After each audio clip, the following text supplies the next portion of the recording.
momento, né, atrás, o nosso museu, quando teve sua abertura em 2010, ele era chamado Museu Nacional de Enfermagem Ana Nery, por homenagear justamente a nossa heroína. O museu ele está situado no Centro Histórico de Salvador, e ele vai ter, então, o início das suas atividades no ano de 2010, beleza? E aí a gente faz aqui um passant sobre como é que eu chego até o museu, se porventura, né, eu estivesse aí na cidade de Salvador, um turno em um final de semana. Então, a gente tem aqui uma das partes, que é a Rua do Tabuão. Ela acontece, como a gente percebe, né, logo em uma das laterais da Baixa do Sapateiro. Só estando aqui para a gente poder se identificar bem com as ruas, mas pelo menos para ter um entendimento dos acessos. Tá? Onde nós vamos ter acesso aqui à Casa de Jorge Amado, tanto essa rua lateral quanto essa outra rua lateral, que é a Rua da Faculdade de Medicina, nos leva até o nosso museu. Na Cidade Baixa, geralmente quem vem pela região da Contorno, onde tem o Mercado Modelo, nós temos esse outro ponto turístico nosso, esse monumento que é o Elevador Lacerda, que liga a Cidade Baixa para a Cidade Alta, que é então o Centro Histórico de Salvador. Então, por esse acesso, nós vamos para a Praça da Sé, e da Praça da Sé, né, próximo ao Museu do Carnaval, nós vamos ter, então, a Praça do Terreiro de Jesus. E vindo por uma das outras laterais, que é a Igreja de São Francisco de Assis, nós também podemos ter acesso ao Terreiro de Jesus, pois aqui você tem a igreja, que é conhecida como a Igreja de Ouro, e a partir desse cruzeiro aqui, seguindo à frente, vocês vão ter acesso ao Terreiro de Jesus, que, como já foi dito, vai ser o nosso ponto aqui, marco zero, né, para chegar até a Rua do Museu. Uma vez situado nessa praça, nós temos a Catedral Basílica de Salvador, nós temos a primeira faculdade de medicina do nosso país, que hoje cedia também o Museu Afro-Brasileiro e também o Memorial de Medicina. Temos aqui ao lado o Clarindo Silva, que é um bar, importante monumento assim, boêmio da nossa cidade, pois aqui muitas composições que vocês veem no Carnaval, no Axé Music, surgiu de muitas reuniões nesse espaço. A Igreja de São Pedro, e ao lado aqui, que é a rua, tá vendo? Igreja de São Pedro, alguns restaurantes, e por fim aqui a rua que vai dar acesso ao museu. Aqui é a Igreja de São Domingo dos Clérigos. E aí, por fim, então, a rua principal do museu. Nessa rua, você perceba que há um casarão, um segundo casarão, e por fim o terceiro é, então, a fachada do nosso prédio, onde vocês vão se deparar com um prédio que ele tem a sua estrutura conservada, né, a sua estrutura patrimonial, mas no interior dele nós temos um museu moderno, um museu que foi adaptado sobre o conceito de museu tecnológico. Ao chegar à nossa recepção, temos as advertências nesse momento acerca dos protocolos de higiene e os protocolos também acerca do Covid-19, onde essa demarcação vermelha ao chão é um distanciamento do visitante para o nosso balcão. Esse é o nosso colega, o nativo, né, que está também desde a implantação do nosso museu. E aqui a gente pode perceber ao fundo o emblema da nossa instituição, mais uma vez, que é a lamparina, que, por sinal, elogiando, percebi que a Tayane, né, que está nos acompanhando também aí, estava com esse emblemazinho aí, como pingente aí em sua volta no pescoço. Parabéns pela lamparina, tá? As marcações em verde e amarelo vocês entenderão daqui a pouco. Nosso museu ele tem uma tipografia, como eu já expliquei, moderna. Foi idealizada por Marcelo Dantas, que é um carioca, responsável por importantes patrimônios culturais na nossa cidade, no nosso país e fora do país também. Esses patrimônios, geralmente, ele tem uma relação muito forte, interligada à questão de patrimônios tecnológicos, já que o Marcelo Dantas, ele mexe muito nesse universo de tecnologias, tá? Então, diferente de ter tantas peças antigas contando a história da enfermagem, nós temos aqui peças trabalhadas a partir de aparelhos sensoriais, painéis, formas lúdicas de contar essa história. Sinalizações de emergência acontecem em toda a parte do museu, em especial nos intervalos da escada, colocando como ponto de encontro a nossa recepção, em caso de algum sinistro, né? Mas desde 2010 que o museu teve as suas atividades iniciadas, que ele não teve nenhum tipo de episódio que viesse aí a preocupar ao visitante, nem tampouco aos funcionários. E diferente dessas sinalizações, gente, também há as sinalizações de protocolos do distanciamento social, só para a gente não confundir no momento que eu sinalizar ela nas salas, tá? Essa são estrutural, ela é uma rota de fuga em caso de algum sinistro. E diferente das outras que eu irei mostrar para vocês, que já tem a ver com o distanciamento social. E, por fim, então, iniciando um pouco do processo expográfico, né, o que está na mostra do museu, nós temos aqui a bandeira do COFEI, que é o Conselho Federal de Enfermagem, uma leitura específica sobre a estrutura dessa bandeira, percebemos a lamparina como símbolo da enfermagem moderna, qual entendemos ser, né, o símbolo que surge a partir da figura da Florence Nightingale. Ao centro, percebemos essa perfuração, né, de ponta de um tom prata para o azul, seria um pouco a introdução da ciência, como a enfermagem, além desse ato humanizado de assistência, também traz os aspectos científicos nessa forma do cuidado, desde tratamento patológico ao acolhimento e cuidado com o paciente, e ao lado o busto da nossa homenageada, que é a senhora Ana Neri. Veremos sua história em uma das salas, tá? Mas, em comum, a máscara presente no seu busto aqui refere-se a uma campanha que o museu está inserido. Então, como espaço cultural, nós trazemos exposições temporárias ou também trabalhos que dialogam com os conceitos de museu. Nesse caso aqui é o ICOM, Conselho Internacional de Museus, que tem a campanha hashtags Museus pela Vida. E aí a máscara foi a forma que nós achamos para chamar a atenção da campanha. No momento que os visitantes vão sendo posicionados, eles vão ocupar pontos verde e amarelo. André, nesse momento os pontos estão sendo obedecidos? Não. Nesse momento eles são inexistentes no piso. Por quê? Pois os nossos protocolos voltaram a flexibilizar de novo a quantidade de público no espaço do museu, beleza? Mas caso precisasse voltar, a gente já tem essas demarcações aí, pelo menos em conceito, para ser colocada novamente. Uma vez posicionado aí, a gente vai estar explicando um pouco sobre a vitrine, onde ela, que fica logo ali de costa para a recepção, vai trazer alguns instrumentos que apontam sobre a evolução dos objetos na enfermagem e como os profissionais manuseavam o processo de esterilização dos equipamentos, dos instrumentos, antes de utilizá-los.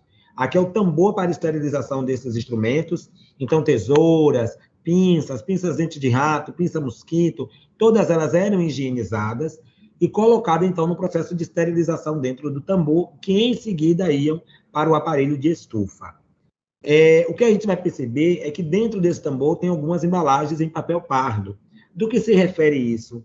Era comum antes a gaze, ela vinha em um rolo de tecido inteiro, era o profissional de enfermagem que cortava em tamanhos menores e fazia as embalagens com quantitativo específico com esse papel craft.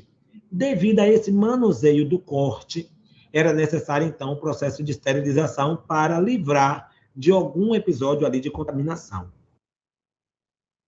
Ainda na vitrine lateral, nós vamos perceber esterilizadores que avançam com o passar do tempo. Dentre eles, com essa corrente elétrica, né? Aqui já é um esterilizador de seringas, isso se referindo às seringas de vidro.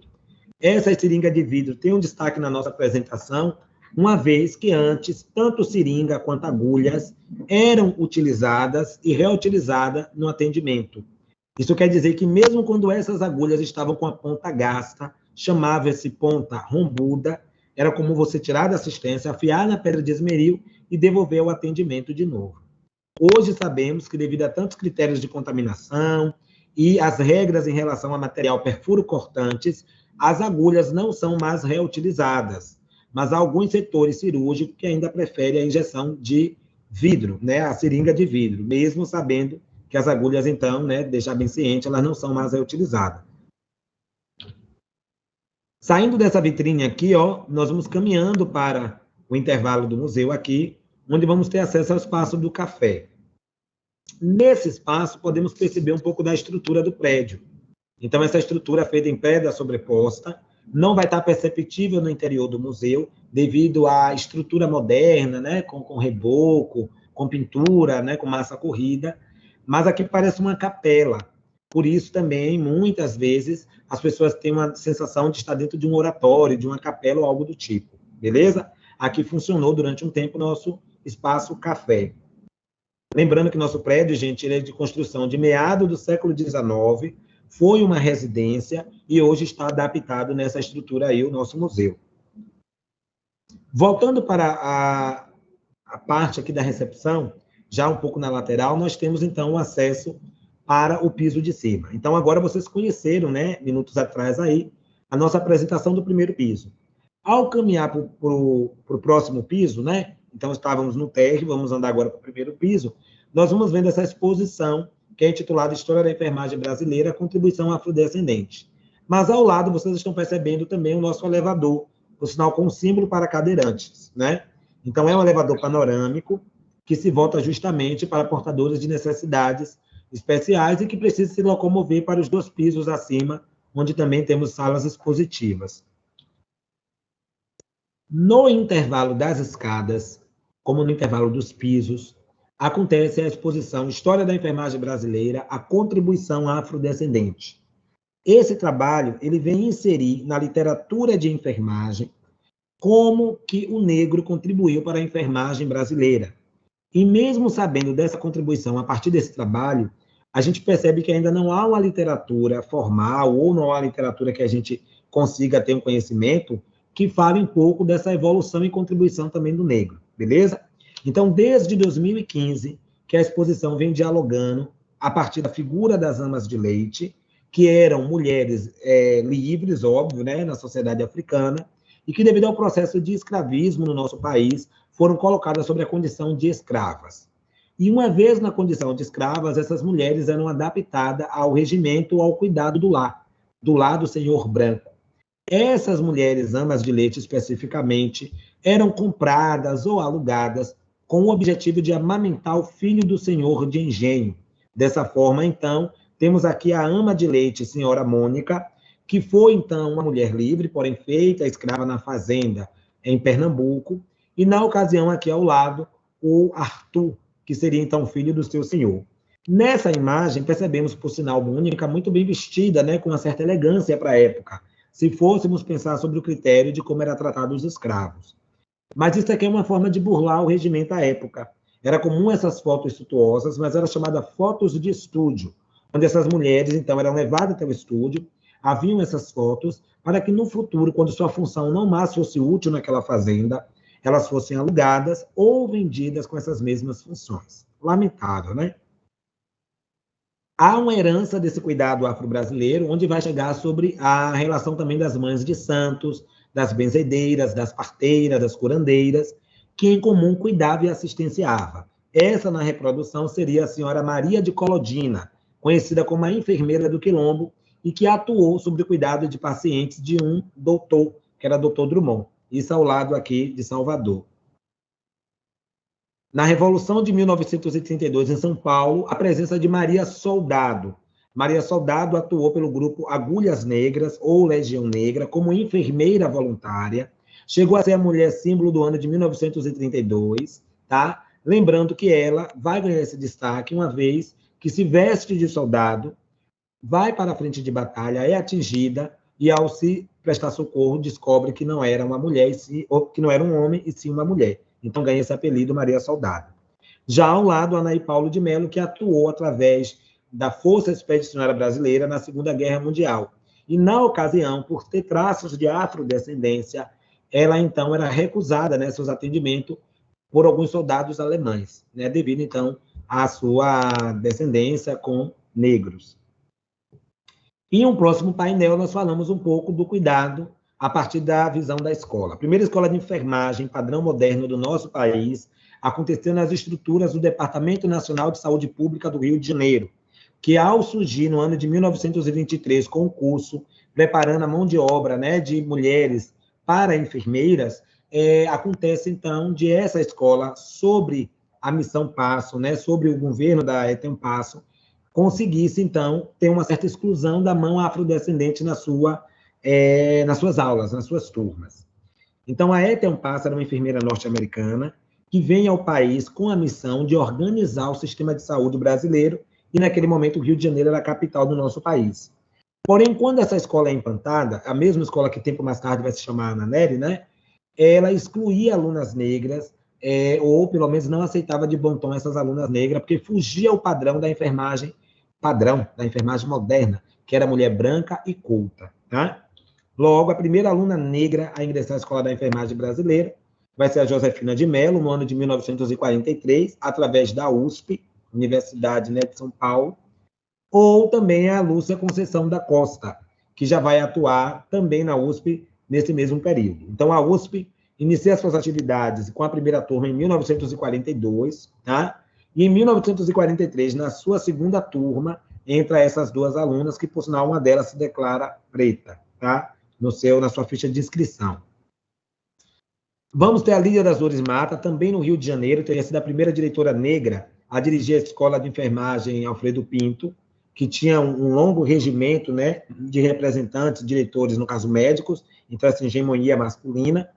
E o Benoni Souza Lima, que é o primeiro homem a ingressar à Escola de Enfermagem brasileira. Lembrando que o Benoni Souza Lima, ele já atuava, provavelmente, no setor de saúde, e tentou, no ano de 1947 a 1951, poder participar, então, dessa formação na turma, né, da enfermagem. Beleza? E ainda no painel trazemos uma homenagem a dois ícones dessa enfermagem, digamos assim, até contemporânea, que seria uma delas a senhora Isabel dos Santos, responsável por organizar e criar o Larga Escala, que foi um projeto que justamente atendeu a capacitação de profissionais de enfermagem, saindo do nível de atendente para o nível de auxiliar e, futuramente, adaptando esse auxiliar para o nível de técnico. Então, ela tem uma importância em que essa mão de obra não fosse excluída do setor devido às novas portarias de enfermagem que surgiam. E o senhor Manuel Carlos Nery da Silva, que foi presidente do COFEM até o ano de 2020, teve uma gestão brilhantíssima ao longo de 4 gestões diante do setor federal. Ele, que é atual, né, presidente do CONEM de Rondônia, formado em obstetrícia, tem um currículo vastíssimo sobre a educação, né, também da enfermagem, e, por fim, gênero masculino, também questão de etnia, né, negro.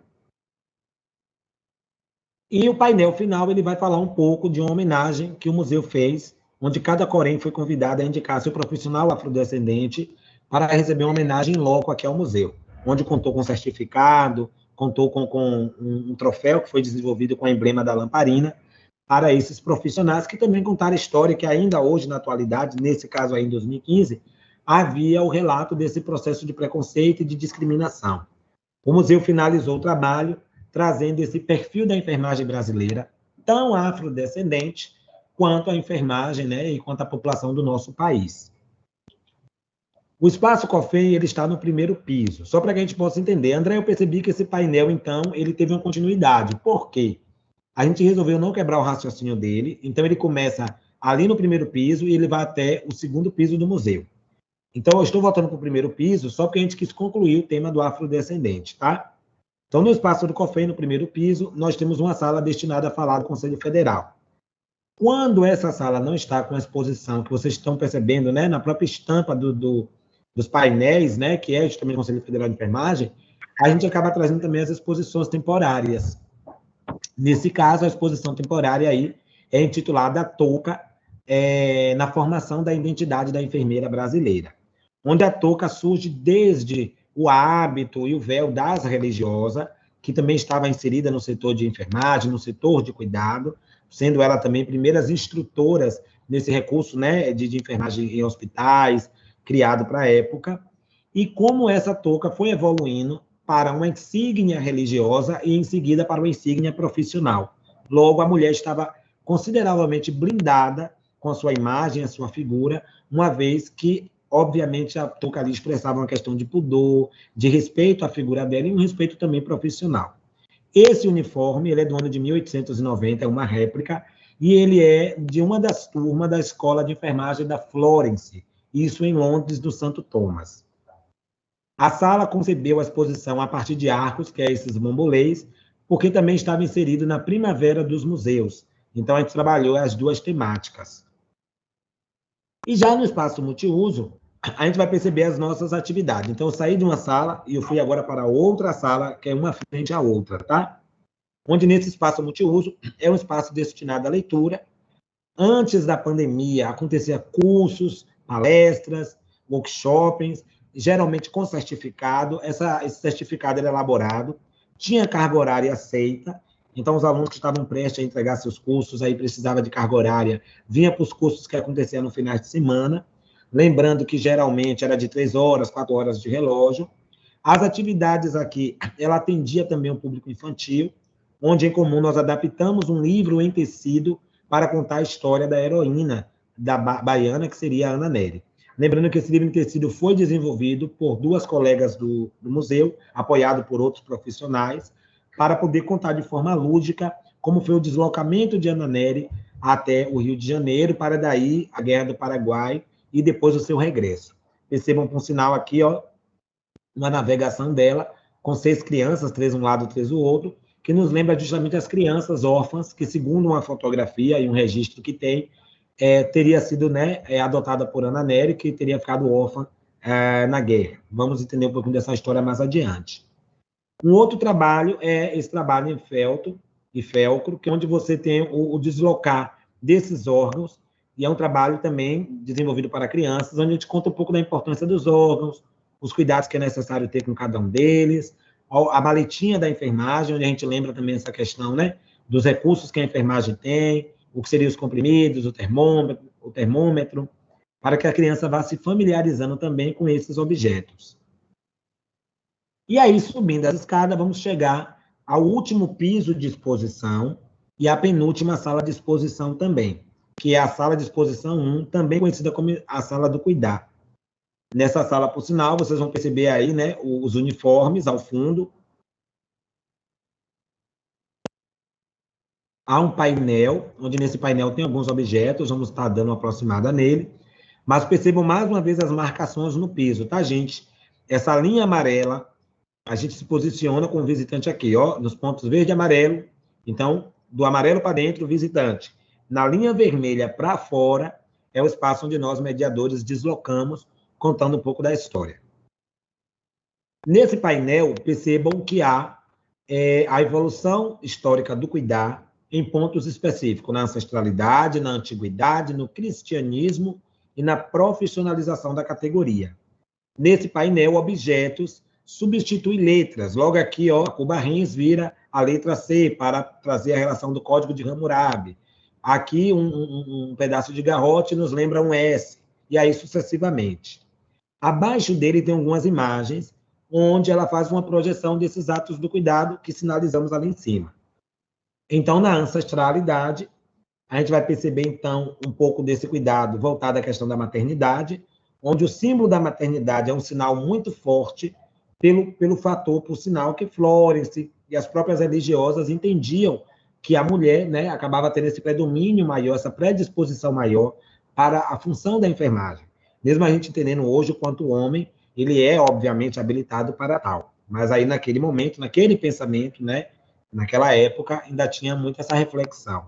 A mulher aqui, ela cuida do seu bebê, mas futuramente ela cuida também dos mais idosos da tribo, da comunidade, enquanto esse homem estaria mais voltado ao campo, cuidando de funções como caça, pesca, e aí sucessivamente.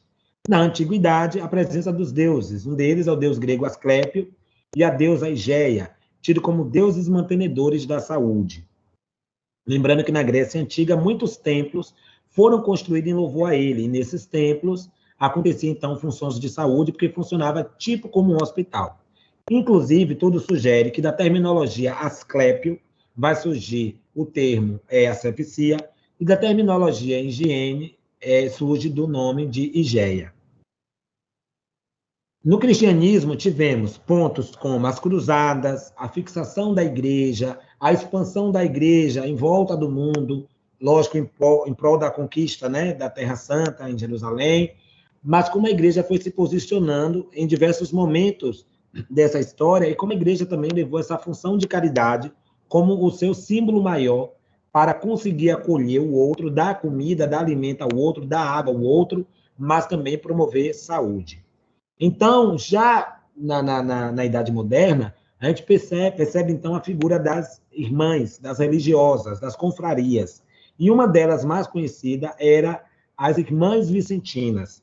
Essas irmãs surgem da fundação, né, do grupo de Vicentinas, que foi fundado pela Luísa de Merilac, e o Frei, né, que é Paulo Vicente, que vai trazer, né, o Frei, ele traz essa relação da caridade, ele vai trazer esse cuidado básico. Então, São Vicente de Paulo, ele traz essa relação ao conceber que a gente precisava levar ao outro uma assistência de saúde, de cuidado, e era uma forma também de amor fraternal. Então, esse Frei São Vicente, com a confraria, a senhora Luísa de Merilac, vai se espalhar pelo mundo, e daí você conhece a nomenclatura Irmãs Vicentinas, tá? Vamos depois perceber que na Europa ela também se expandiu, e que, em comum, aqui no Brasil, teve também uma atuação na formação temporária ali, né, da Ana Nery, para poder estar se deslocando para a guerra. E a Florence Nightingale. Florence, ela surge em Florença, nasce em Florença, mas dos 17 anos aos 33 anos de idade, ela se capacitou especificamente estudando, lendo, pesquisando, viajando sobre o conceito de higiene dentro dessa assistência. Então, Florence, ela foi extremamente viajada em termos de juntar muitas anotações, coletar muitas informações. Ela era formada em matemática, então isso fez com que ela precisasse gráficos, que a gente vai perceber um pouquinho no discurso da fala, e basicamente, como Florence também falava alguns outros idiomas. Na Guerra da Crimeia, no ano de 1854, Florence é convidada a organizar os alojamentos de guerra, e, na ocasião, ela leva esse sistema, né, que ela implanta, sendo esse sistema de higiene a base do seu trabalho.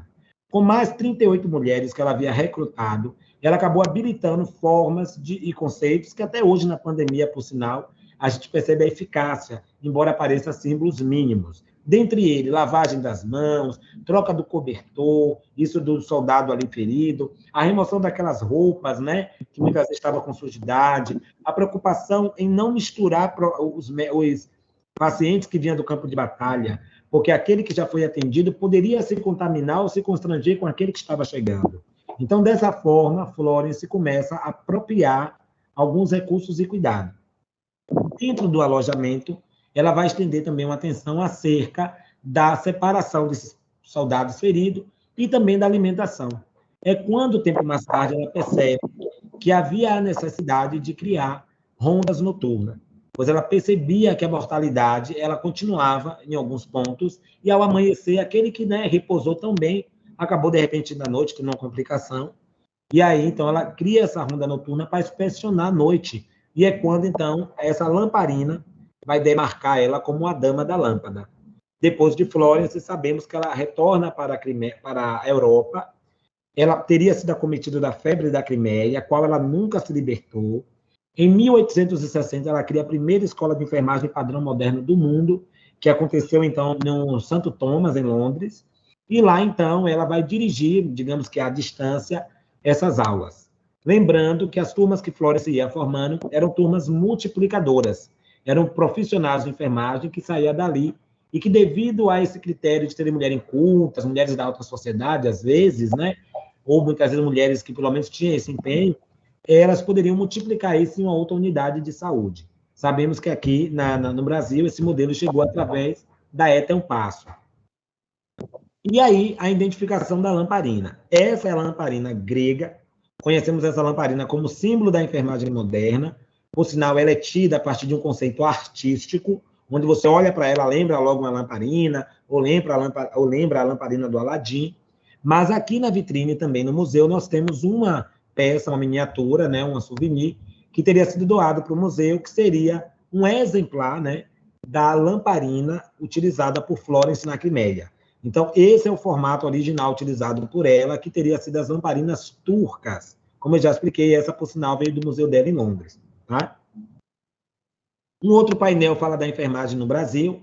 Então, só sendo um pouquinho, né, um passando aí, o cuidado indígena, ele se baseia muito nesse cuidado de ervas, nesse processo das fumaças, das bebeiragens. E aqui a figura central dessa assistência é o pajé, onde percebemos aqui uma parte da sua face, o cachimbo na sua mão, né? É um pouco embaçada a imagem, porque no painel ela está coberta com gaze.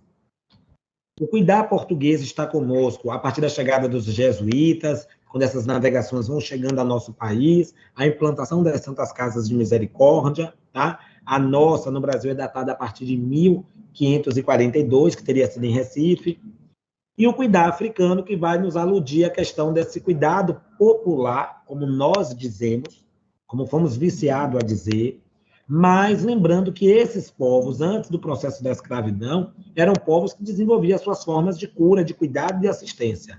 Inclusive, reforçar que Florence visitou o Egito para também desenvolver alguns de seus trabalhos sobre higiene e sobre assistência. Só lembrando que o Egito, por estar na África, reforça que eu digo que esse povo não só tem um cuidado, esses povos, não só tinham um cuidado popular, mas tinham também um cuidado científico daquilo que estava fazendo. E na linha do tempo, que é presa no próprio painel, ela traz datas como, né, a instalação das Santas Casas, como eu expliquei, as Santas Casas funcionavam como um hospital para a época. Vamos ter também a fundação da Cruz Vermelha Brasileira. Essa Cruz Vermelha acontece no Rio de Janeiro. É bom lembrar que muitas unidades de saúde, muitas escolas de saúde, vai acontecer sempre no Rio de Janeiro, porque nesse período era também a capital do país. Então, todo o desenvolvimento, todo o progresso estava inserido ali.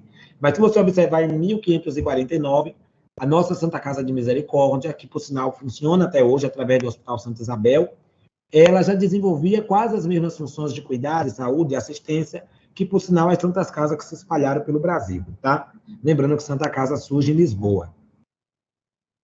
E, por fim, então, aqui, lembrando o quanto também as datas, ela é marcante para se pensar eventos, se pensar palestras, o próprio CBCenf, por exemplo, onde você tem a data do nascimento de Florence, 12 de maio, instituída já no ano de 1938 como a data da enfermeira e do enfermeiro. Né? Símbolo da enfermagem seria a data do nascimento, que é 12 de maio.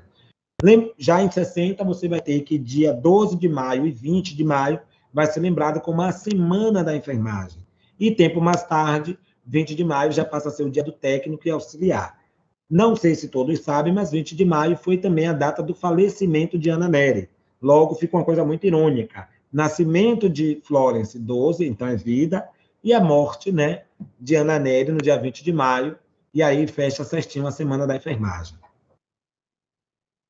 Os uniformes estão presentes no museu, um deles é esse da Escola de Enfermagem Alfredo Pinto, em 1890, outro do Departamento Nacional de Saúde Pública do Rio de Janeiro, um uniforme azul com bracelete com a Cruz de Malta. Um outro uniforme traz a primeira roupa preliminar das alunas da Escola de Enfermagem do Departamento Nacional de Saúde Pública do Rio. Nesse período ainda não se chamava Escola de Enfermagem Ana Nery, tá? Aqui já como a Escola de Enfermagem Ana Nery vai trazer um vestido azul e uma gravata preta e um cinto preto para as alunas nos seus 6 primeiros meses de turma. Então, a aluna aqui ainda estava no processo teórico. Havia uma prova que avaliava se ela tinha condição de continuar na turma, de continuar com o curso. Logo, se fosse aprovada, havia um evento conhecido como entrega da touca, onde ela recebia o avental, a capa de inverno e a touca, que era símbolo, então, de que ela poderia agora atuar como uma aula também prática no setor hospitalar, ok? Mas aqui ela ainda era aluna, tá? Era só mesmo as aulas práticas que estava chegando. Embora o evento, ela convidava até familiares, devido à importância que se tinha. A professora da Escola de Enfermagem Ana Nery tinha um uniforme diferenciado. Na rua, a capa era importante para cobrir a roupa, pois geralmente quando ela ia nas unidades das aulas práticas, essa roupa tinha que estar protegida da sujidade do dia a dia. Então, ela tem esse abotoamento aqui frontal. E a estudante de saúde pública da Escola de Enfermagem Ana Nery também vai trazer esses tons azul, esses tons cinza, e um bracelete também com a Cruz de Malta. Essa Cruz de Malta, quando ela acontecia em um bracelete da cor da própria roupa aqui, ó, lembra que, então, aqui ainda era uma estudante, né, era uma aluna. Mas se esse bracelete já fosse branco, igual aqui o colarinho ou o punho, ó, e também contendo a Cruz de Malta, simbolizava que ela já era, então, uma profissional ali diplomada.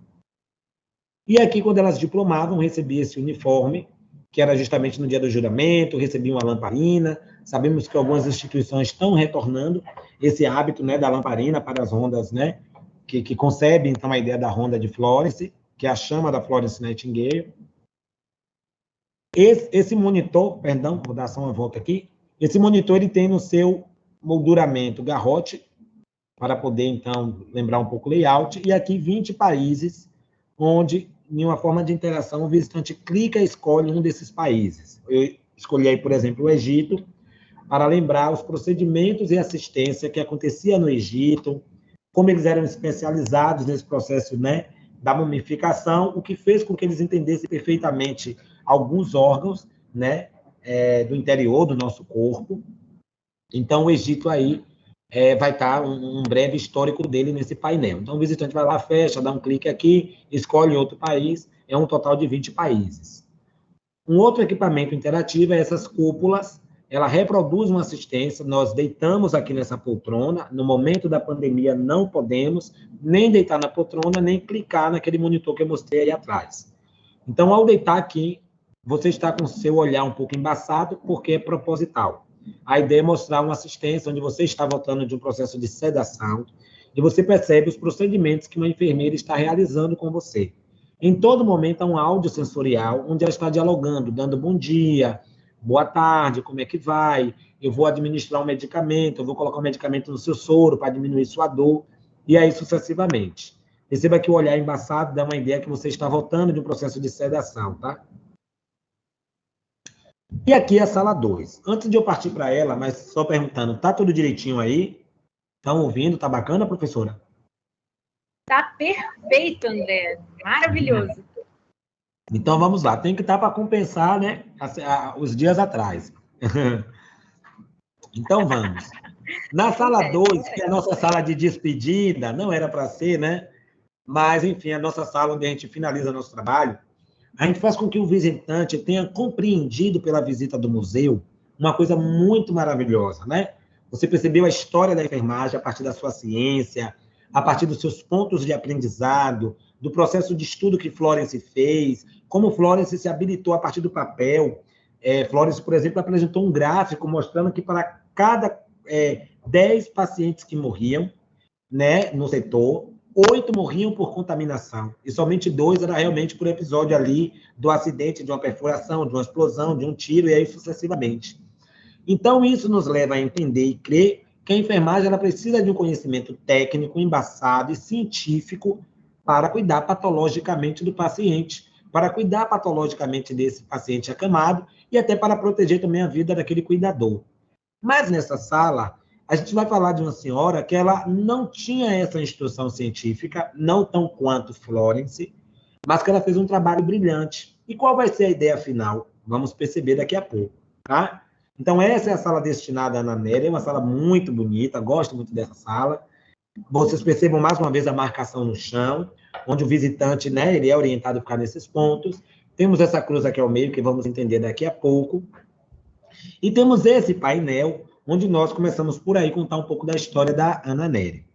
Ela nasce Ana Justina Ferreira, em Cachoeira do Paraguaçu, Recôncavo Baiano, ao ano de 1814, justamente no dia 13 de dezembro. Vai se casar aos 23 anos de idade, justamente em uma igreja que é ao lado da sua residência, que é a igreja matriz, bem coladinha mesmo com a sua residência, e ela casa-se com o capitão de fragatas da Marinha, senhor Antônio Isidório Neri. Na ocasião, tem 3 filhos, porém só ficou casada por 6 anos, porque ela fica viúva aos 29 anos de idade. Ele viajava muito e possivelmente acaba se contaminando ou tendo um episódio de contaminação por guerra, de febre, algo do tipo, enfim, que levou, então, a óbito.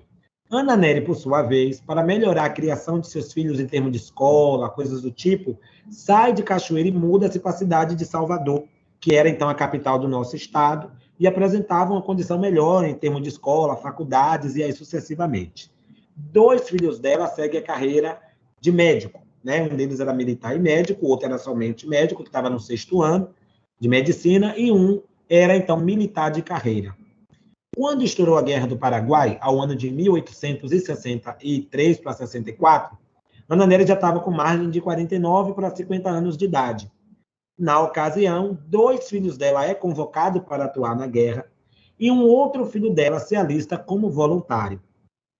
Nesse momento, então, Ana Nery, no seu desespero materno, vai escrever uma carta ao presidente da província para pedir solicitação de estar no cenário de guerra. É válido ressaltar que a mulher, nesse momento, não podia, que a condição social elevadíssima de Ana Nery, porque ela era uma mulher rica, né, para a época também, fazia com que, obviamente, fosse um outro empecilho, mas nada disso opôs ela de escrever a carta.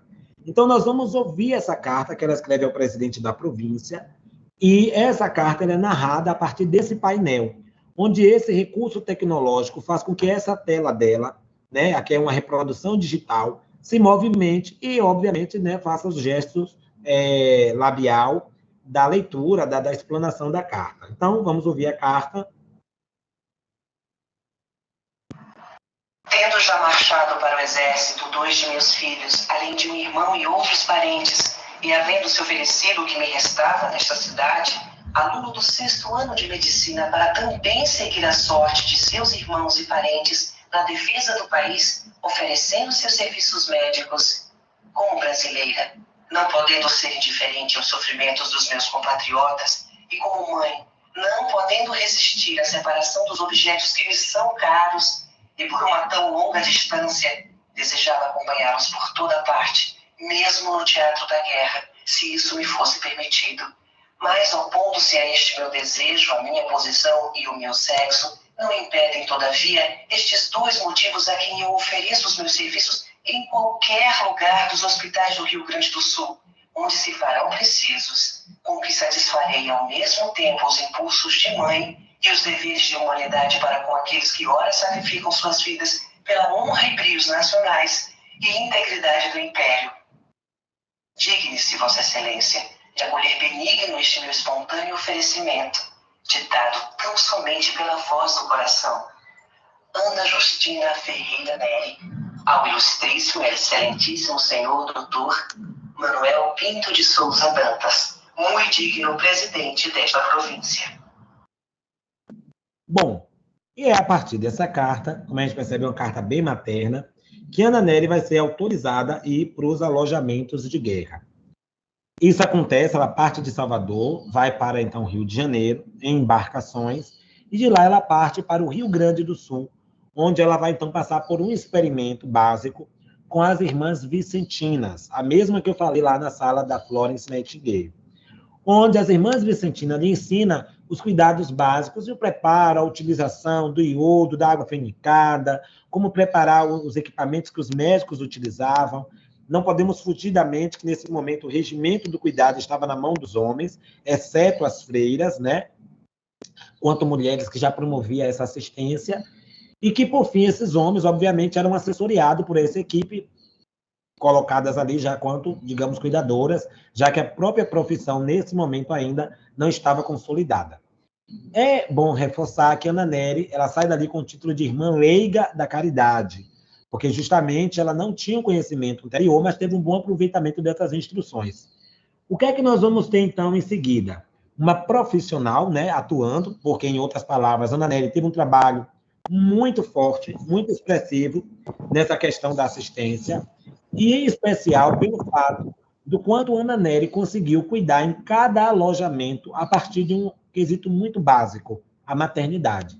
O quanto ela, quanto mãe, conseguiu se debruçar sobre a atenção necessária para cada um desses soldados feridos e promoveu algo que, para a época, né, na mentalidade do momento, era ensinado para as mulheres: o cuidado do lar, cuidar do seu marido, cuidar de seu filho, higienizar o ambiente, preparar comida. O quanto esses recursos apropriados ali conseguiu ir diminuindo a mortalidade.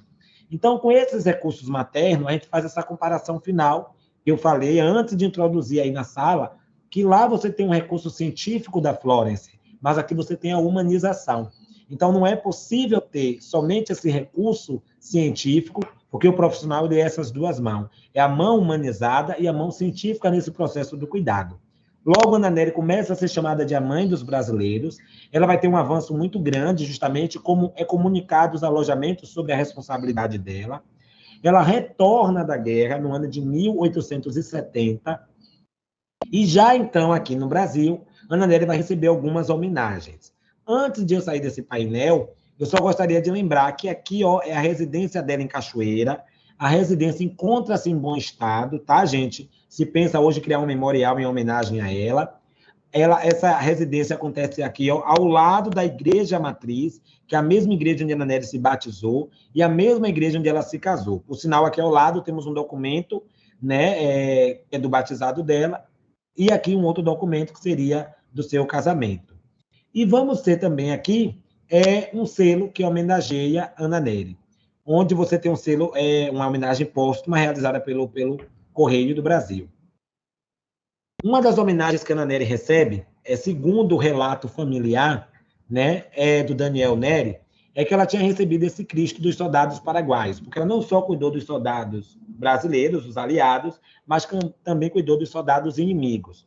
Essa peça pertence à família, tá? Aqui vamos ter uma coroa em folhetos dourados, pois aquela tela que eu te mostrei, que tem uma animação, ela é reprodução de uma tela original que foi pintada por Vitor Meirelles, a convite de grandes homens baianos que estavam situados na cidade do Rio de Janeiro. Esses homens, entendendo a honra que Ana Nery teve em se deslocar para a guerra, sair daquele comodismo do lar, né, e fazer todo aquele trabalho, eles encomendam de um dos maiores pintores catarinenses essa tela, que está hoje sediada na Câmara Municipal dos Vereadores aqui da nossa cidade, ou seja, aqui no Pelourinho. É uma peça também que é visitável, tá? Por ela ser uma figura militar também, né, por ter participado justamente nesse grupo da guerra, acaba que está ali na Câmara Municipal dos Vereadores, que é Câmara e Cadeia para a época. Essa coroa em folhetos dourados também foi encomenda, dessa vez das mulheres baianas. Então, se a tela foi encomendada pelos homens, aí você tem uma encomenda feita pelas mulheres baianas, onde foi encomendada pelas religiosas do Convento dos Humildes, em Santa Mara da Purificação, que é um município ao lado do município de Cachoeira, também próximo a Salvador, onde essas irmãs religiosas doavam seu tempo confeccionando essas peças, feitas com material dourado, muitas vezes com lâminas de ouro, lâminas de prata, para decorar as maquinetas. E é uma técnica que vem da Polônia. Essa peça era uma coroa que foi ainda, né, laçada por esse laço aqui fixo, que é uma escrita que vem nele, escrito a heroína da caridade, as baianas agradecidas. Então, essa é uma peça conjunto, tá? Ela não separa uma da outra na sua concepção de presente para Ana Nery.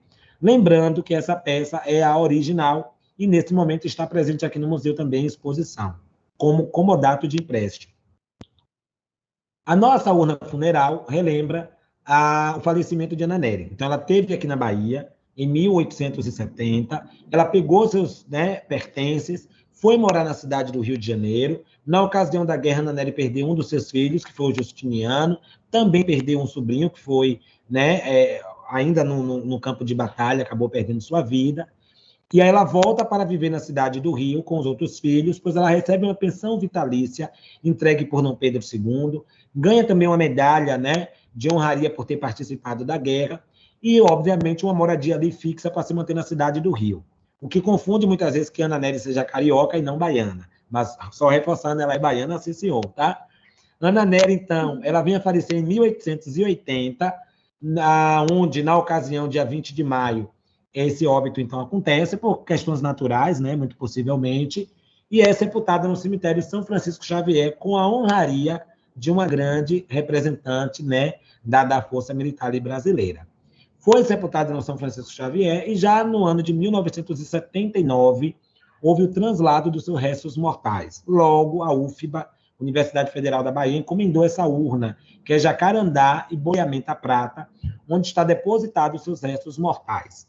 Essa urna está presente também na Igreja Matriz, lá na cidade de Cachoeira, fica também exposta e esteve aqui conosco por um longo tempo, mas, infelizmente, devido à pandemia, né, ela ficou um tempo, mas não estava visitável devido aos protocolos. E quando voltou à visitação, já foi perto do momento de voltar para a cidade natal, da heroína baiana. E essa tela que é do Prisciliano Silva, não é a mesma tela que eu citei do Vitor Meirelles, tá, gente? Essa aqui é uma outra tela, também é uma homenagem póstuma. A primeira tela foi pintada ela ainda em vida, e essa outra tela já foi uma homenagem após seu falecimento, e é uma tela também que estava conosco sobre comodato de empréstimo. Ao centro da sala, já finalizando, então, nós temos aqui o recurso do Benigna, uma cruz, como vocês percebem, em acrílico, onde nela tem uma projeção de um paciente que, à medida que nós conferimos um cuidado, um carinho, um afeto, ele é projetado para sofrer uma evolução do seu quadro. Essa evolução é para a gente poder explicar o quanto o enfermeiro está em todas as etapas da vida do indivíduo, a vida de um paciente acamado, mas como também a enfermagem ela é composta dessa atenção e dessa humanização ao lado ali, né, da cama, ao lado da maca, qual o paciente estaria acondicionado. O recurso, ele vai ainda até a terceira idade, e a gente vai despertando sempre no visitante o perfil que começamos na sala 1. Aqui você foi cuidado, então você era o paciente, mas aqui você está cuidando. Então, obviamente, a gente tem uma grande frase da Wanda Horta de Aguiar, que diz que a enfermagem é gente que cuida de gente, tá? E finalizando a nossa fala, nós temos esses depoimentos que têm fones. Antes, o visitante tinha a liberdade de pegar o fone e clicar, dar um play, né? Vocês percebem o símbolo aí do play na tela, em um desses nomes, onde você tem a Adilson Coelho, do setor de oncologia, Clésia Rio, de administração, né, de hospitais, implantação de sistema hospitalar, como o enfermeiro até atua nisso. Irmã Miriam, que traz uma relação acerca de uma enfermagem que, na época, você ainda estava a cargo das freiras, vamos ouvir o depoimento dela já já. Marina Vilas Boas, que fala da atuação na tribo do Xingu, né, da tribo indígena. Virgínia Porto Carreiro, que atuou na Segunda Guerra Mundial. Sargento Indrigo, que fala de resgate, né, na Força Militar Brasileira.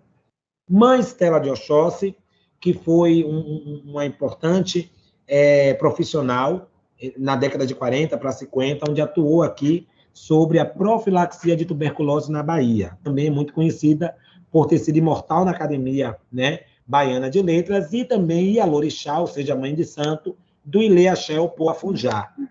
E a Luísa Delbem, que é também uma profissional que fala um pouco sobre o home care no nosso país. Quando o visitante escolhe, então, né, um desses áudios, ele vai acabar, então, podendo acompanhar um pouco da história. Nesse caso, vamos ver a narrativa da irmã Miriam, também é 2 minutinhos, só para finalizar nosso trabalho.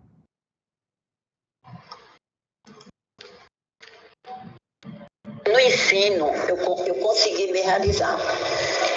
Porque, você veja, você na assistência e você se dedica ao paciente, é você só que está ali. E no ensino, você multiplica aqueles doadores de cuidados. Quando era freira, me pegava para atualizar.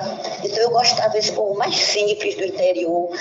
Depois que acabava, era aquela festa linda, que parecia que era uma formatura de mestrado, de doutorado, porque o pessoal se sentia tão valorizado, tão contente com aquilo, né? Que aquilo era uma profissão.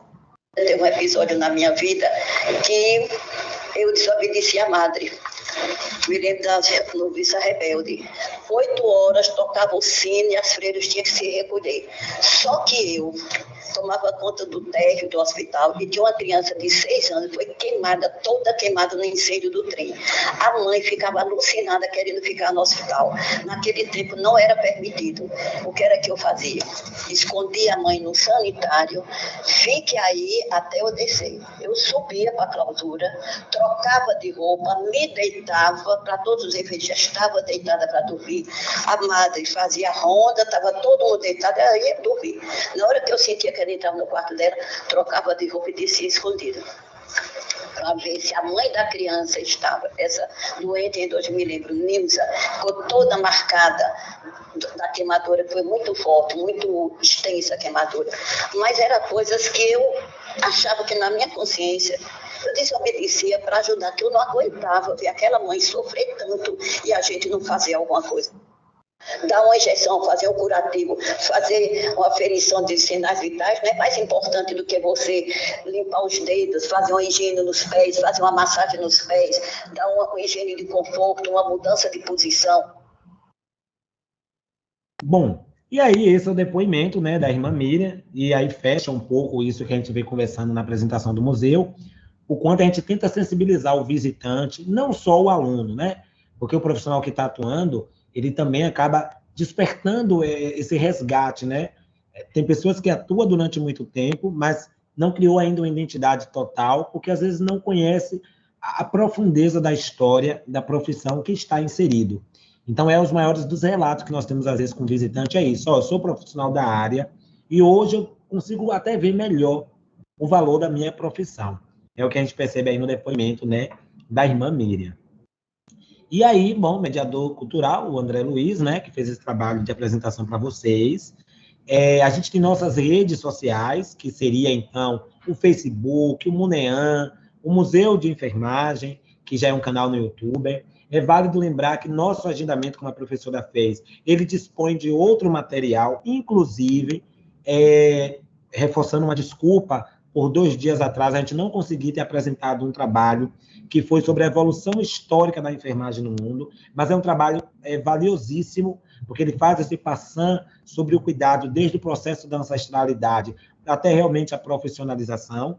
entender um pouco, né, desse trabalho. Então, se em outro momento vocês optarem, a gente pode estar desenvolvendo ele, uma vez que a internet contribua, lógico.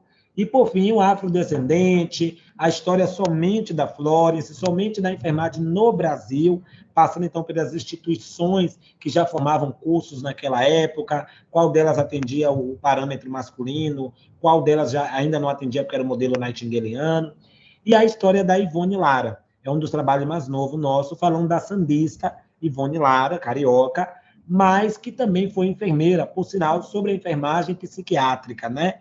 Então, a gente faz esse mergulho também na história da sambista Ivone Lara. E o nosso QR Code, ele é um espaço de avaliação. Quem tiver no celular, geralmente consegue fazer um print, e depois, quando acabar a apresentação aqui, vai lá na galeria de foto e coloca ele para poder ser avaliado no QR Code. Quem tiver diretamente no notebook, consegue tirar, né, mirar a câmera, se a câmera já for adaptada, consegue, então, aí baixar o QR Code, ele abre um formulário, onde vocês podem avaliar como é que foi o trabalho prestado. De todo o recurso, ele é a mediação virtual, vocês vão perceber lá a pergunta. No colchete 5, tem um campo aberto para escrita. Nesse caso, se puder identificar que foi o mediador André Luiz, agradecerei. E, por fim, então, enviar para que a gente possa, então, perceber se o trabalho atendeu a expectativa ou não. André, eu gostei do trabalho, mas não consigo fazer esse QR Code. Eu vou fazer um textozinho, vou mandar para a professora, ela manda para o e-mail de vocês, porque é esse levantamento que nos ajuda a ver o que é que podemos melhorar ou não, se estamos no caminho certo, e aí sucessivamente, beleza? Vou estar voltando para a Terra, né, saindo desse recurso aqui digital, e a gente poder, então, voltar à nossa interlocução. Opa!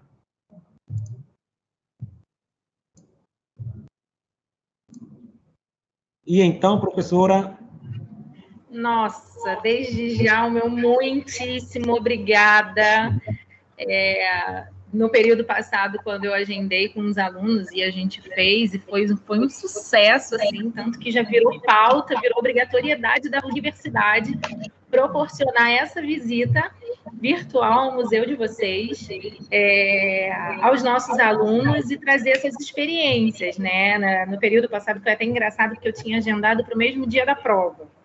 Isso. E aí, eu acho que foi até você que mediou a gente também. Sim, sim. E foi super legal, porque clareou a mente deles, eles adoraram. Eu já tinha passado algumas coisas da disciplina de História da Enfermagem, e você veio reforçando, veio endossando, e muita coisa hoje é a mesma coisa. E já é a segunda vez que eu assisto e aprendo mais ainda. Cada hora eu aprendo mais. E vou voltar, a gente agenda mais um para poder falar do histórico aí, que não deu na quarta-feira, a gente agenda mais um. Infelizmente.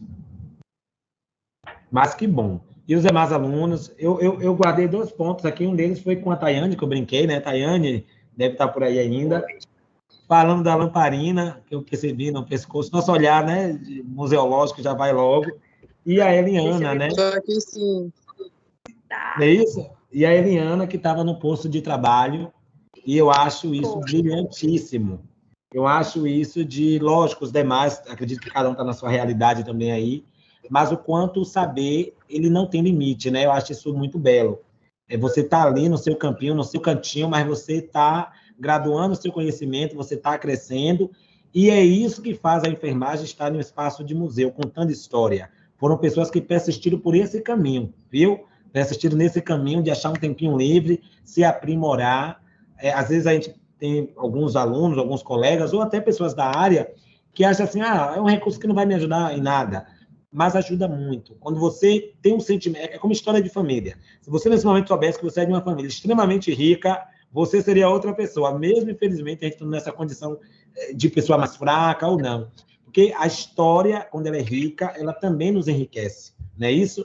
Então, quando você tem alunos profissionais que estão nessa ótica, ele vê o paciente dele de outro jeito, porque ele vê o valor dele de outro jeito.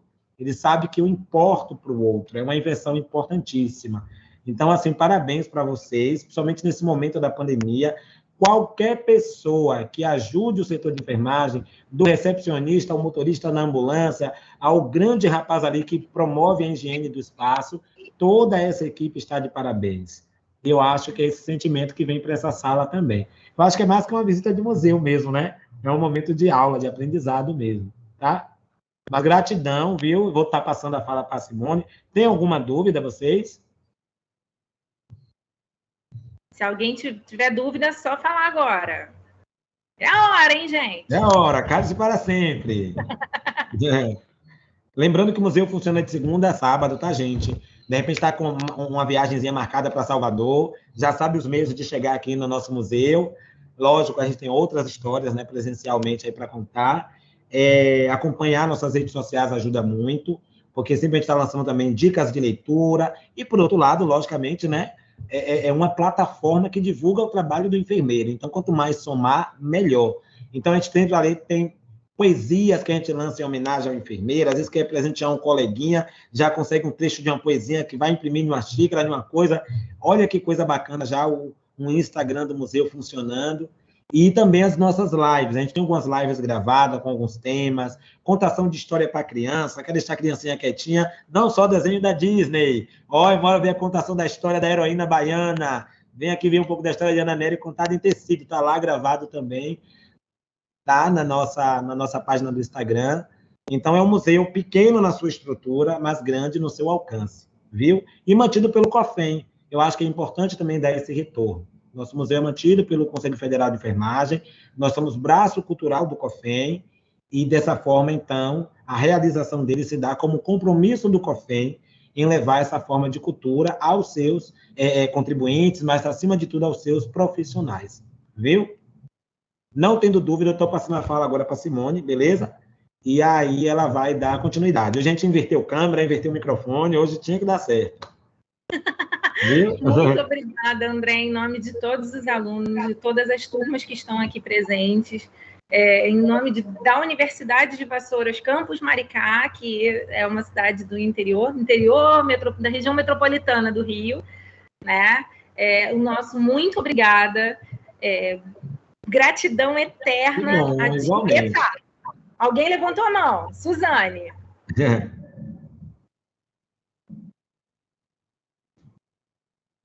Possa ser que seu microfone esteja desligado, Suzane. Suzane? Oi. Pronto, te ouço. Você tem dúvida, Suzane? Você assistiu do início? Infelizmente, eu só consegui pegar agora, me mandaram a mensagem agora. Aí, assim que eu recebi, eu entrei agora. Ela perdeu, André, já era, então. Que pena, mas olha, depois a gente faz um contato com o e-mail com a Simone, vê de repente se a gente tem alguma outra turma que vai estar com algum outro grupo, e se ela pode estar recebendo o link, e aí faz essa interação, beleza? Mas assim, de forma alguma, a gente tem essa ideia que fique de fora ninguém. Então, poxa, eu vou dar uma olhadinha no agendamento, então, né? A professora Amanda dá uma olhadinha e, dessa forma, ela consegue aí dizer, olha, vai ter uma turma na quinta-feira, por exemplo, na segunda, te interessa? Dá para ser? Tal horário. Aí você recebe o link e aí não fica em aberto, não. Beleza? E quem quiser ver a gente de novo, é só receber o link também. Combinado? Mais sucesso para você, viu? Obrigada. Pronto, vou passar para a Simone a fala, um momentinho. Sucesso, viu, galera? Obrigada, André. Obrigada mesmo.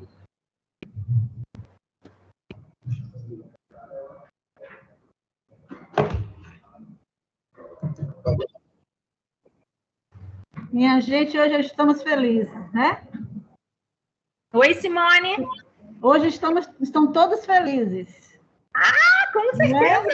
Estão todos, deixa eu tirar a máscara um pouquinho. Estão todos felizes. A gente conseguiu concluir o trabalho, né?